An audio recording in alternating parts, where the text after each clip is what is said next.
Cover তুলে আরও 2 থেকে আড়াই মিনিট রান্না করে নিলাম। এখন দিয়ে দিচ্ছি জিরে, আদা আর কাঁচা লঙ্কা বাটা দিয়ে খুব ভালো মতন মশলাকে মিশিয়ে নেব। এছাড়া আর কোনো মশলা কিন্তু আমি দেব না, এই মশলা দিয়েই বাকি রান্নাটা করে নেব।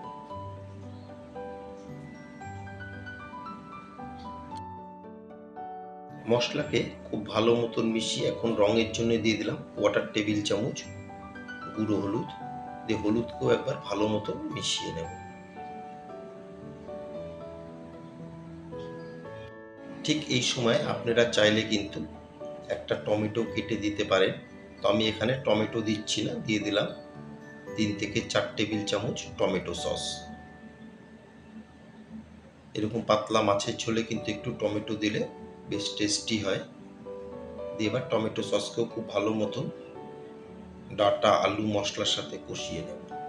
আর আমার নতুন বন্ধুদের কাছে রিকোয়েস্ট, যারা আমার চ্যানেলটি এখনও সাবস্ক্রাইব করেননি তারা অবশ্যই সাবস্ক্রাইব করে আমার পাশে থাকবেন, আর পাশে থাকা বেল আইকনটি প্রেস করে রাখবেন।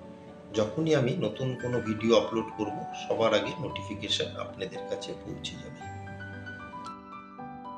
টমেটো সস দিয়ে আরও মিনিট 2 ভালো মতন কষিয়ে নিয়েছি। দেখুন টমেটো সস দেওয়ার কারণেই কিন্তু কালারটা সুন্দর এসেছে। এর মধ্যে দিয়ে দিচ্ছি এখন আমি মেজারমেন্ট কাপে 1 কাপ জল। জলের পরিমাণটা কিন্তু এই রেসিপিতে একটু বেশিই দিতে হবে, যেহেতু মাছের পাতলা ঝোল হবে।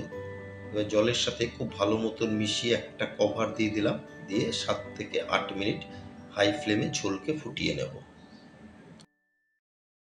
কভার দিয়ে মিনিট 8 ঝোলকে ফুটিয়ে নিয়েছি। এখন কভার তুলে একবার চেক করে নেব। দেখুন ঝোলের উপরে কিন্তু তেল মশলাটা ভেসে উঠেছে, তার মানে ঝোলটা কিন্তু আমার একেবারেই রেডি হয়ে গেছে। অপরদিকে আলুগুলো আমার সুন্দর সুসেদ্ধ হয়ে গেছে। এখন এর মধ্যে দিয়ে দেবো ভেজে রাখা ডালের বড়ি, দিয়ে বড়িগুলোকে খুব ভালো মতন ঝোলের সাথে মিশিয়ে নেব।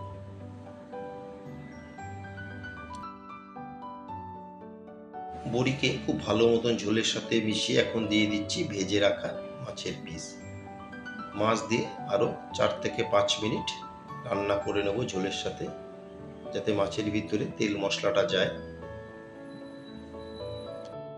আমার আজকের রেসিপি ডাটা আলু দিয়ে রুই মাছের পাতলা ঝোল আপনাদের কেমন লাগলো অবশ্যই একটা কমেন্টের মাধ্যমে জানাবেন। যদি কোনো অংশে ভালো লেগে থাকে একটা লাইক, শেয়ার আর ছোট্ট করে একটা কমেন্ট করতে কিন্তু ভুলবেন না। মাছ দিয়ে আরও 4 থেকে 5 মিনিট আমি ঝোলের সাথে মাছকে ফুটিয়ে নিয়েছি। তৈরি হয়ে গেল আমার আজকের রেসিপি ডাটা আলু দিয়ে রুই মাছের পাতলা ঝোল। সবাই সুস্থ থাকবেন, ভালো থাকবেন। আবার দেখা হবে পরবর্তী একটা দিনে পরবর্তী একটা রেসিপির সাথে।